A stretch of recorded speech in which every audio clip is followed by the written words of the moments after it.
Welcome, everyone. This is Pilot Needles, and you're listening to LOTRO Players News, where we take a look at latest news and LOTRO, and here at LOTRO Players. And this week we have with us Guerendis, Good evening, everyone. Sanswinda, Hello. and Krister. Hello. Hello, everyone. Have you all recovered from St. Patrick's Day? Or is that Bulwar's Day now? I put my shillelagh away, but I haven't kissed the brownie stone yet. Yeah. Christopher, you were born and placed on it, I think. Well, I did live in Ireland for a couple of years, so it was more like St. Patrick's Week over there. So I would guess that would be the case. And speaking of Bulwer, let's head over and see what came up there. We had update 35 beta number 4, which is expected to be the last beta for update 35. And there were a few more tweaks that they had in there. Of course, they were running the new instances in there, including the first run for the raid, where they had tier 1 of the raid available for this, where was Wathranos of the Witch King's Citadel. That sounds like a fun place to go. I mean, that depends on your definition of fun. A fun place to say. Well, I suppose the good news is the Witch King wasn't there. oh, you go there and find out it was just like a chain of restaurants, like TGIFs or something. Ah, one of those places. Mm-hmm. You're saying that the Witch King is selling franchise license now? Think of the cash. And is that why and I would presume then that the final point of Assault on Ringwraith's Lair is one of the franchises?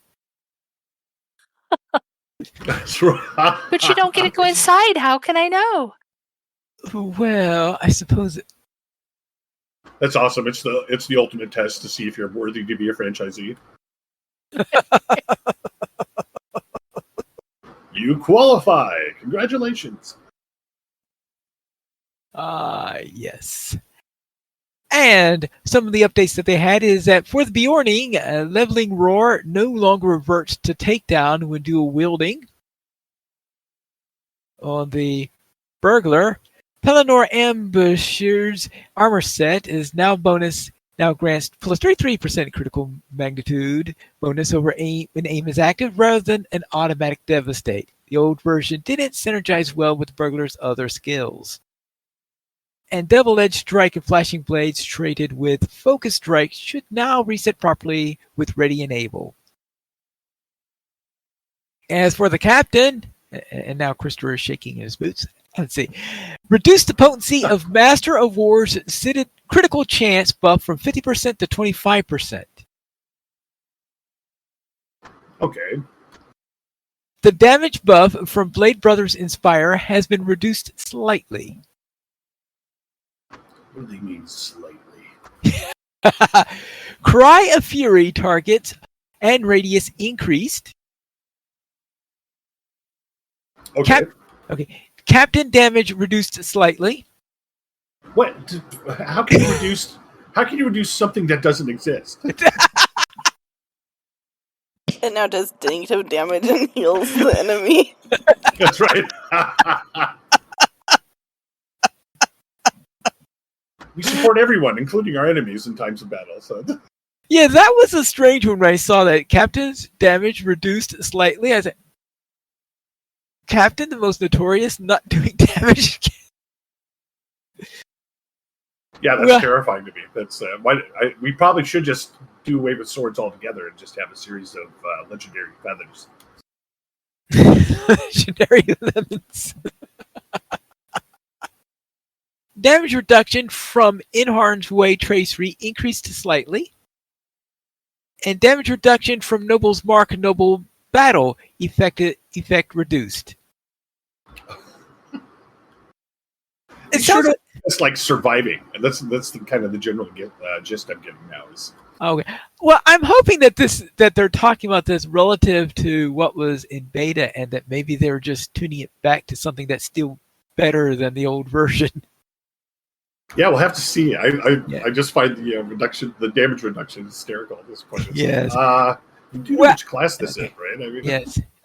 We'll have to see on Tuesday Wednesday when those when the final notes come out for the release and what your report is when you actually try to play it in a raid Friday, 2 days afterwards, right?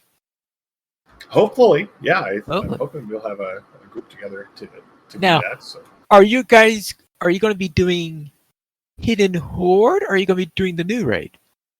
Well, I think people are interested in trying the new raid, so that's what we're hoping everybody will start. All right. Now, on the champion, Swift Strike and Swift Blade now restore a small amount of power when used.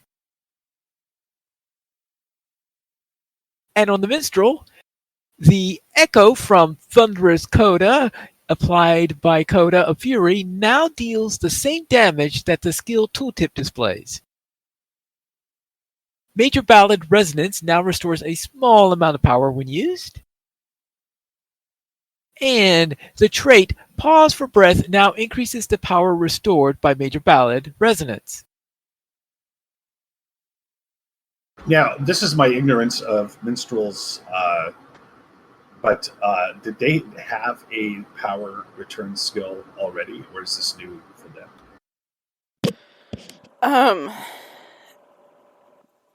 I'm not sure that there was necessarily power return in red or yellow, but in blue you could trait so your healing didn't cost power and actually returned power. Okay. Yeah, I was curious because with the Blade Brothers skills, we have the attack skill can do a power return to everybody as well, and that feels exactly what they're fine tuning for. Is that power is going to be a finite commodity going forward again. Which will be interesting because I've never actually worried about power on my minstrel at all. Like I had to do a little bit of tuning with my hunter when I first started playing. But I've never had any, with the exception of those horrible poisons that, stole all your power immediately, I've not had any problems with my minstrel. Well, I think that's the funny thing to adapt to, too, is that for so many years now, power has simply been no issue. It's just, like you said, it's going to be an effect that removes your power. But when it does, it momentarily stuns you pretty much because you don't know why nothing is working for a second, and then you realize your power's out. So I think we'll start becoming more conscious of that, at least going forward. I suspect, yes, the lore masters need to get their copper hats back so that we can all help. Well, that's the curiosity too. Is this a kind of return a bump up for the lore masters in terms of wanting them on raids because now they're going to be like they used to a battery. We'll have to find that out soon enough. Yeah, we tried to convince our lore master to come back. He joined us last Friday, and so he's like, "Oh, I haven't done anything since the trait reset." We're like, "Why don't you just come in as is and let's see if you let's see how you do." He was uninterested. So. Oh well, maybe I could bring maybe I could see if I can get my lore master into next week's raid for you and see if I can have a peek into the place. Assuming you don't have 12 kin members there, since I presume they have priority. Well, I don't know what we've been hardly able to scrape anything together recently, so I'm sure we'll have room. So okie dokie. Then let's have a look for the minstrels. Actually, we already talked about the minstrels. The Rune Keepers. Yes, the Rune Keepers. Vivid Imagery once again builds 3 battle attunement and no longer interacts with concession and rebuttal. Sustained Bolt power restore has been increased. And Sustaining Bolt morale restore now works correctly with concession and rebuttal. The self-motivation tracery will now increase the amount of morale restored if you have traded the skill to restore morale rather than power. And vivid imagery radius increased by 1 meter, so it should hit targets that appear to collide with the visual effect. In other words, so now the radius actually goes out as far as the effect does. Now for the Wardens. Traits and traceries which increase fist gambit damage now correctly affect dots applied by fist gambits. Gambit healing and morale tap potency reduced by about 5 to 10%. Offensive strike no longer suggests that it is a morale tap. Rapid techniques is now only usable in combat. The life tap gambit damage and healing traceries now improve morale taps as expected. Bonuses to spear fist damage are correctly applied to reversal, adroit maneuver, and Warden's Triumph. Sodax Wardens now correctly play an animation when using the Warden's Taunt Builder. Resounding Challenge while in the fray is now correctly a non-targeted AoE centered on yourself, hitting up to 10 targets. Ranged Resounding Challenge now has a radius of 10 meters around your target. The Recklessness Hidden Horde armor set now increases Spear Gambit initial damage while Recklessness is active, because the Martial Fury proc no longer exists. Cauterized Steel cash out damage reduced slightly. Unseen Strikes cash out damage increased slightly. A new trait, Indetermination, will cause deflection to generate rather than reduce threat. Okay, and a new trait, Indetermination, will cause Resounding Challenge to generate additional threat rather than deal damage over time. Okay, and as for Delvings, the Delving variant will now change daily rather than they're still going on that stuff. They have condensed the Cardalan and Swanfleet missions into 3 mission givers instead of that umpteen number that they had currently on live. And that now there's going to be one in Baglan, in Gerwin's Convoy in Androth, at Hithriel in Herne in Cardalan, and Irvo Church in Klager in Swanfleet. The other 4 mission givers and their delving quartermasters have been removed. Missions will now rotate in a way that allow each mission to be experienced with each variant of delvings. In other words, it's not going to be a 3-day rotation anymore. Instead, I guess we'll find out when we go in on Wednesday whether it's maybe it's going to be a 4 or 5 day rotation since they're all clumped together now. A travel skill to Klager has been added to delving and mission barters. The Hlangaran travel skill has been removed from delvings and mission barters, but can still be bartered for with the Cardalan Reputation Quartermaster in Sirland. So, therefore, alright, so Hlangaran, if you want that one, you'll get it from Sirland, which is, I think, where I normally got mine anyway. And you can get a travel skill to Klager from the delving and mission barterers. Alright, that makes sense. Into the Pits, Delving Stone will now despawn properly if players leave the starting area. The Ruins of Amonfern, normal landscape mobs should no longer appear in the instance. Okay, that's good. And the Tombs of Gon or Call White spawned in the delving difficulty effects will no longer count towards and bug mission objectives to kill whites in the instance. Quest directives now specify Gon or Call whites.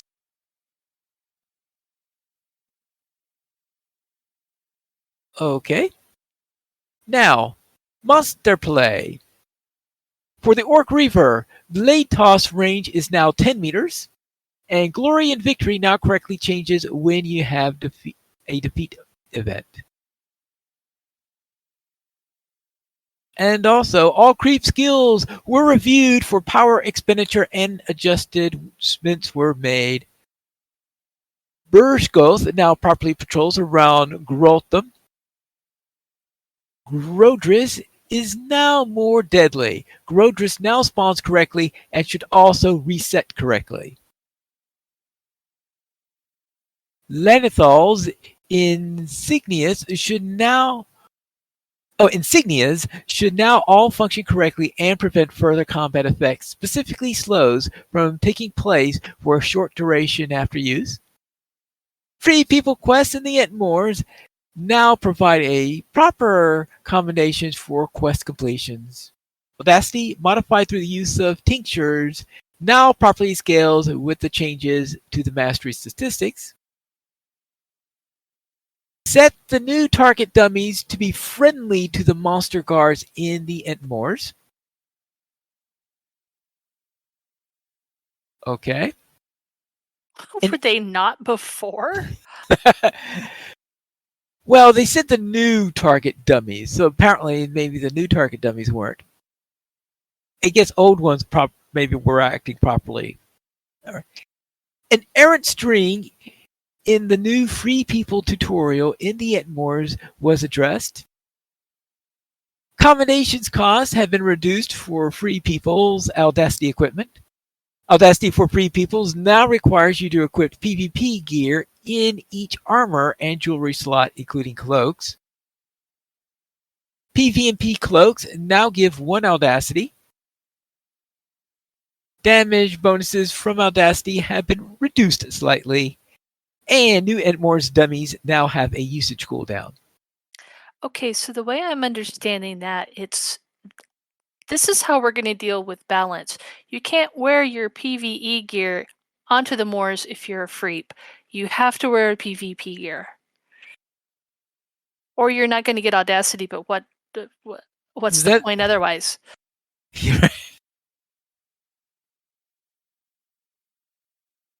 Then again, I usually am a monster player, so maybe I'm not understanding the psychology of the Freeps. Maybe they just want to go in and kill other players. I don't know.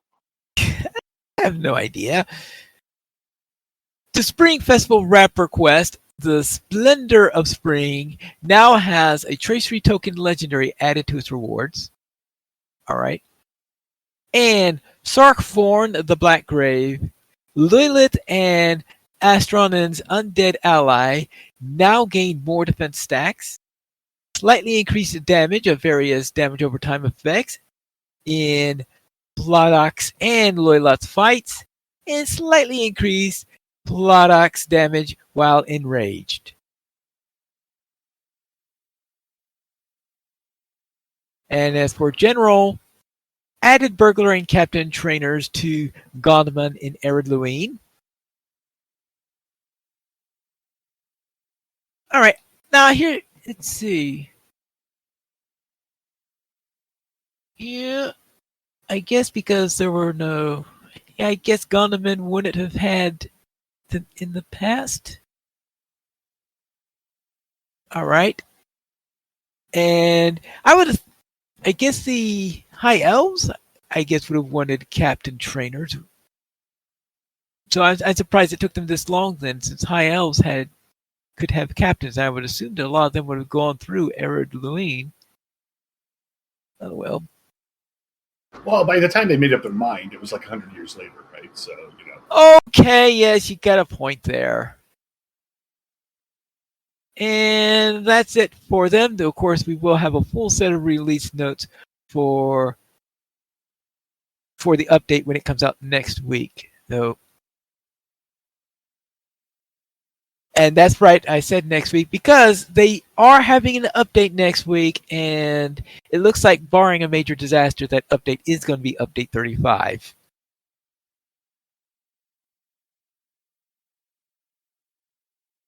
So the next casual stroll is scheduled for March 22nd, which is Wednesday at noon. So this will be at noon. Now, since Wednesday is patch day, I suspect that means that he's going to be on a test server for the casual stroll, and that's sort of going to be one. Yeah, he's probably going to be on an internal server, and they're showing us what's going on in there. And it's the idea of a patch day stream. That's probably why he's holding it earlier than usual. Since if we can't be in game, we might as well be watching someone showing off the new area. And the next casual stroll is going to be first through Karn Doom. I don't know if he means both versions of Karn Doom or just a new version of Karn Doom. And in addition to the King's so he's also going into the King's Gondor. So he's going into Gondor then, and he's also going into Karn Doom. So jumping a little bit in there. And I guess showing off the new bits of Karn Doom that we have as a result of the update that we're having on Wednesday. On top of that, we also have a discussion on the new crafting updates.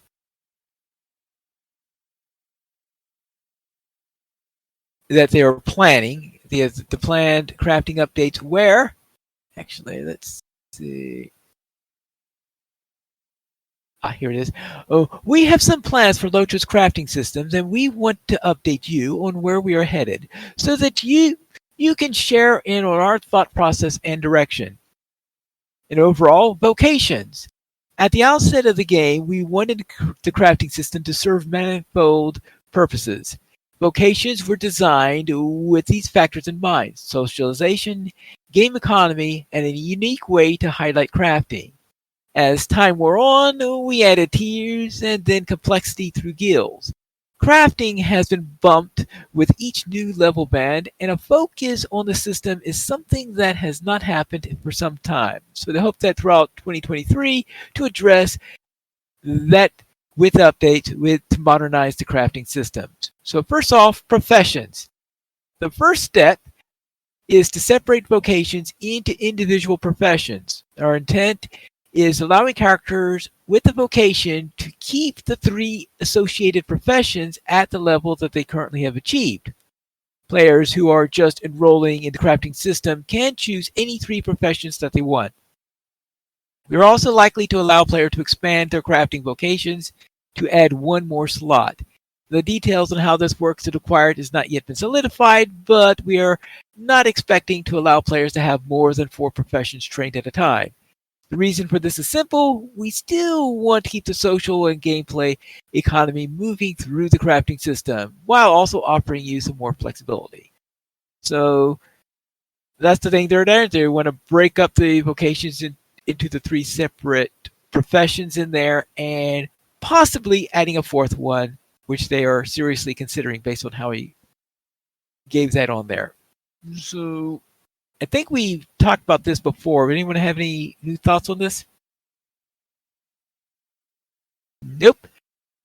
So let's go into the crafting resource tiers. With Update 35, Return to Karn Doom, we are introducing minor updates to the crafting system with new recipes and added items needed to craft those new recipes. This is the start of a change that will realign crafting tiers. While we are not going to refine all of the earlier tiers, we will continue to increase resource tiers for future level updates. We will continue creating more recipes and crafting vocations over time, rather than only at level increases.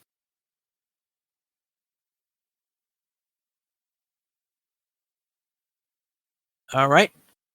And as for crafting guilds, there are 3 omissions for crafting professions and associated guilds: forester, prospector, and farmer. We want to address this. We know that the length of time needed in order to increase standing with guilds is prohibitive. We want to address this by making enrollment into the guild a more active experience. Now,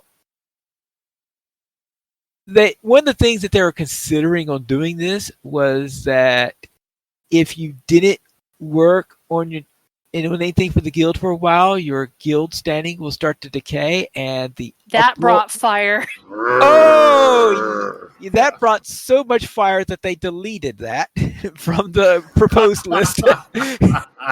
Well, the very valid point, and I'm sorry, I do not recall who had said it, was it's hard enough coming back to the game and trying to catch up with your gear, your allies, your friends, and where they're working. If you had to do that too, no. Don't make No. it more of a pain point than it already is. Please. Oh yeah. Please. Yes. So apparently, Standing Stone heard that uproar quite a bit. So they It's either that decided. or they just deleted it and ran away. Who knows? No, well, they did say that they got rid of it based on feedback. So, yeah. In crafting relevance, our goal is to make towards making the relevance of crafted gear more important in the next level band. Then, over time, integrating that back through the lower level bands of the crafting system. This process to work backwards through the tiers will take longer than this year. The effort is to make crafting more useful is integrated with the release of the expansion later this year. We want to establish crafted gear to be slightly ahead of quest gear. This will lead to two behaviors. One, providing optional rewards through the quest specific to crafters, and two, making crafting a unique stepping stone to assist in instances. The major quest lines and crafted gear should be used to get you prepared for the instances that come with the expansion. So that sounds positive, so long as Yes. the materials to get it aren't like locked in the instances and like super rare or something. Yeah. Further, new gear and armor in instances will have some measure of crafting included to ensure that there will always be something for crafters to look forward to. These items will assist in the stepping stones needed to move into raids and so on. And the widgets or extra items that are needed to craft these latest items will be scattered throughout the game, not only in the instances or raid spaces. So crafters should not feel forced to engage with the system that they might feel less inclined to play. They will, however, be able to directly assist their fellow players and kinmates by making items that could help them in those endeavors. So no, you don't have to do the raid in order to get these new items. Or I should say the materials for making them. See, to really make us feel better, they should make the base ingredient for all of these items Umberdot. And then everybody would feel good about that because it's just readily available. And we know that drops without a doubt. So I figured you would be campaigning for some kind of goo. Well, I like to save that because that's really when I'm debasing myself. Well, as somebody who's only ever had one fragment of the abyss and never done anything with it because I did that with the help of others long after everybody was running it just to get the bookcase, I'm relieved to hear that they're going to be more frequent and widespread of a type of drop than something that you have to go into the instance to get. Agreed, yeah. I kind of hope that it'll be like jade gemstones. Well, you haven't found an actual treasure or rare treasure unless it has a jade gemstone in it. Yeah. And That's true. If it could have roughly that level of probability to find it, that would be great. Not so much that you get it like overwhelmingly, but that you get enough to actually be useful. We will have to see about that. Crafting and housing. We're looking at options to enhance how crafting influences and is influenced by the housing system. Details on this are still in the formative state, but we have some ideas such as new hooked items or NPCs that function as gatherers for materials that you would need to visit to obtain the items that they were collected for. Now that reminds me that way back in the early days, there were these NPCs that you could talk to actually do gathering for you. And they were scattered at some places. Like, for example, I think the one for hides was in Oatbarton, for example, and the one for lumber was at the lumber camp in near Coombe and places like that. And that you went there, you either got a quest. I think you got a quest there. I don't know if I can't remember how it worked because again, it's been 10 years since those were around in there, but I do remember that you could use to get some things gathered in that manner. And further, we want to make new recipes that allow crafters to make objects for the home and hearth. And as for events, one idea that we have around enhancing the crafting system is the establishing of events that rotate and move from place to place to support the different professions. An example might be a logging contest at different lumber camps, cooking competitions in the Shire or brewery, scholarly activities, metalworking, and so on. Something available to engage in regularly that rewards unique recipes, items, titles, and most importantly, crafting advancement for engaging in the events. In closing, this is the first time that we have spoken about crafting in a while. Now, we want to hear from you. This thread will remain open until Monday next week. In other words, the day that this posts, for comments, questions, and opinions. And we already know what the number one response on that was.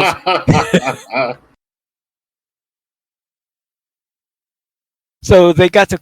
So at least none of this stuff was actually written in stone yet. So they think they were trying to gauge. All right, how do people feel about some of these suggestions? Some of them I think are seriously planned, such as the getting rid of vocations. And I think some of the other ones are, let's throw it into the wind and see how the people respond. Well, I definitely feel the positive vibes off of them talking about the crafting actually being relevant as a in-between tier between your landscape stuff and the quest and your raid stuff. And so I'm looking forward to seeing what that means. Are we going to be able to craft set bonuses as well? That'd be kind of cool. But I don't think that is. I think that's going to be quite it. This isn't ESO. Well, I do hope that they go back and much like, say, I think it's Minas Morgul and in Gundabad, I have been able to barter for the levels crafting recipes for my other crafters, even if they aren't there yet. But there's that whole band from what? It jumps from like 55 to like 70 before you can craft nice gear again, unless you have a crafter who has went through Lothlorien and Mirkwood. And I really wish they would change that. I wish they'd go back and revisit it and put the same kind of rules on it that they have done in the recent expansions that made it less painful and more enjoyable for everybody to be able to be crafters. I got the impression that they are thinking of doing that, but I suspect, based on the timeline they get, that they're going to start at the higher levels and then filter that down. So it's probably going to be early next year before they get around to Lothlorien level. That's frustrating because there really isn't any craftable gear that you can get unless you have a crafter at that gets there on that level. It's very frustrating. Yeah. And that's it for the news this week. So let's head into our store sales. Grandis, what's on sale this week? Well, this week we have, well, first of all, big, huge alert, wonderful news. Task, die, and junk item carry-alls are in the LOTRO store. Yay! Permanently available in the LOTRO store. Now, I haven't went hog wild, but I'm just, as I'm going through with my characters and I'm questing them, if I don't have a task item carry-all, they're getting one. I can't get that for all of my characters, but I figure if it's a character that I am running often, they become very good candidates for. Yes. Also, find your Shadowfax. You get 30% off. Select War Steeds and mounts. Riding skills. Select War Steed cosmetics, but not the dyes, darn it. And movement speed buffs. That's now through March the 23rd. And the weekly coupon is a free battle potion of restoration ×5 with the coupon code Battle Cure. Yeah. By the way, have War Steed dice ever been on sale? Yes. It's That rare, is how but Gore they got a are. lot of them. Okay. It's been a while. It's been a while, and now I have another character with Wardsteed, and she'd like to have a brown pony with a blonde tail, and she can't because it costs too much. Yeah. I've got to say, this select War Steeds and mounts on sale thing is really sad. Because it does not mean you can just go buy a War Steed for your character. That's true. Yeah. I mean, if I buy one of the other mounts, it'll show up and I can ride it immediately. But you have to be taught by by someone from Rohan before you can. Even if you are from Rohan. Yes. I'm just saying. Well, in all fairness, the tease. quest is you help Langflood, and then the spoilers for like an ancient expansion now. The Widow gives you. I know we're all riding the same War Steed, but which is yes, kind of confusing. I mean, I think they could introduce other War Steeds to the game, and we wouldn't all have to ride the same Widow's War Steed. Anyway. I'm sure. See, her husband apparently had a vast array of stables. He had thousands of War Steeds, and every time he died, somebody else got a different one. She was married over 1,000 times. Each of her husbands was a horse breeder. Let's head to our week in gaming. Krister, what were you up to? Well, I embarked. I've faced Sauron on the tower. I fought Balrogs. I've done all kinds of crazy stuff. I've jumped off a cliff. I've ridden a war steed. I've picked flowers, but nothing equals being able to clear a significant amount of inventory space. So it was very, very quiet at LOTRO. So I took some time to perform a miracle because that simply doesn't happen with me. And I managed to clear 30 inventory slots. I know that that's going to be a brief moment of time before it's filled up. But yeah, I haven't felt this much joy since the carry-alls were introduced. And you had this magical moment where your like shared storage had like 80, 100 slots available. And you're like, oh, I didn't ever think I'd see something like this again, So I'm preparing for the new stuff coming out. And so that was my LOTRO stuff.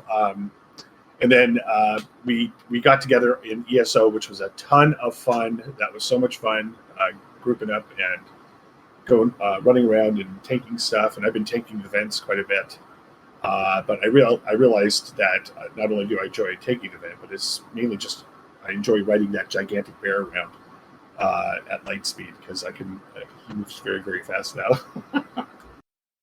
And then other stuff, I mined intergalactic ores, Space Dwarf. I built an interstellar recreational vehicle, and then I made a small army of American World War II soldiers fight 2 million zombies. So it was pretty much a normal week in game. But you guys talk about patching got me thinking. We just had St. Patrick's Day, but can we have a Saint for Patch Day called Saint Patch, Rick? Huh?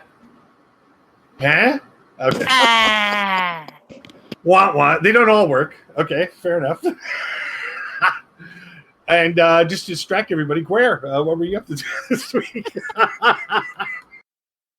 Well, in LOTRO, mostly festivaling and more festivaling, although it is frustrating to be told that I am too busy to enter the maze, when what I am busy doing is trying to enter the maze. I must have bounced off that portal like 3 times before it finally let me in. Also, I did screen caps for 3 hunters, 2 captains, and a warden. So at least I can try to get back to how things were spent, but I have a feeling that all the preparation in the world is not going to make me happy about some of the changes they've done with Hunterline. I'll see what I can do. I've been working on leveling a tank in ESO, and I wanted to say special thanks to Luminori for assisting with various DPS characters and running the Undaunted Delves to unlock the level I needed for a tanking skill, because she has like 11% damage. She's going to be a great tank for y'all. I'm telling you, like for actually doing dungeon runs. But yeah, not much DPS. I actually have Ember out. I don't care if Ember pulls things. I can yank them with my my DK chain. My if they get to beating on her too much. And usually, I've been joking about Ember being like a good maybe tank, but yeah. And also, yes, the other highlight of the week was Fun and Tamriel running around with Sans and Rin and Krister and Louis and Runt and Rudd to take on some world bosses for weekly endeavors and other kinds of shenanigans, and then showed Rin the housing. But yeah. Sans, what did you get up to? Well, besides making up lots of songs about needing to get back my sleep, I ran around killing world bosses in ESO and practicing some inventory management on the fly. And then was like groaning every time I thought about logging into LOTRO and trying to figure out how to make more space in those bags. So I'm really, really, really excited about these carryalls. And I made it to winter, day 26 of the second year of my regular Stardew Valley farm. So I've only got 2 more days before Grandpa gives his evaluation of what I've done. And then Cinders was like, I've got a little bit of time. I want to play Stardew Valley too. So we opened up our joint game and spent some time trying to figure out what we had been doing and couldn't really remember. So I went to Ginger Island to see if I could figure out how to start opening that up. And so far I failed, but it was fun. And that was pretty much my whole week in gaming. How was your week, Pineleaf? I'll begin with my low-level lore master, who fended off some undead in the troll shawls, taking care of all those that the wolf, whatever that thing was, whatever kind of undead that was, and that worm white, is in that bear white, and all sorts of fun things on there. So I was going through there, then I played a real game with Bilbo Baggins. And then for the field trip, we headed to the Crick Hollow server, where we ran some skirmishes. And then for Friday Night Fights, I joined in with my Captain Lore Master, and where we ran some skirmish raids with 10 in there. So after we warmed up with a... What did we... Warmed up with one of the relatively easy skirmishes in there. And after that went very, very well, we thought, well, how about we try Doom of Karis Celebrin? And let us just say that maybe doing that with 10 wasn't an ideal situation, especially since someone showed us a new way of doing the skirmish that was completely different from any way I have ever done it. So that didn't exactly help too much, because that means we had the mob spawning right on top of us, because it was to do the first 3 assaults right at the start point, which of course means that you need to have a +5 hope in there to counteract the dread in there, because during the second and third assaults you've got that's a dread spot that you have to go through in there. So we decided, let's try doing in there. So it went fine for the first one. Then the second one, went pretty well. Then on the third one, it turned into a very, very quick disaster because we had these 2 waves of mobs spawning practically on top of us, and we have to get to them quickly because if they got to one of the gates, they of course were going to kill the NPCs and cause us to lose the skirmish, which is ultimately what happened because we pretty much wiped, and by the time we got back into it, our NPCs were dead, so that didn't go off nearly as well as we had hoped on that. We did have a couple of successful runs during the course of the night. And that's it for my week in gaming. We currently have 13 supporters on Patreon. If you'd like to join this illustrious rate of players and help support LOTRO players, you can go to the donations page. We can support the Players Alliance on Patreon. Your money be used for our podcast hosting, website hosting, and to pay for our live shows. If you'd like to send us an email, you can send it to podcast@lotraplayers.com. The Players Alliance has 2 shows. On Wednesdays at 7 p.m. usage time, we have DDO Players News, and on Saturdays at 8:30 p.m. usage time, we have LOTRO Players News. And remember, next week we still have that 1 hour out of sync with the countries that start daylight time a little bit later than the U.S. does.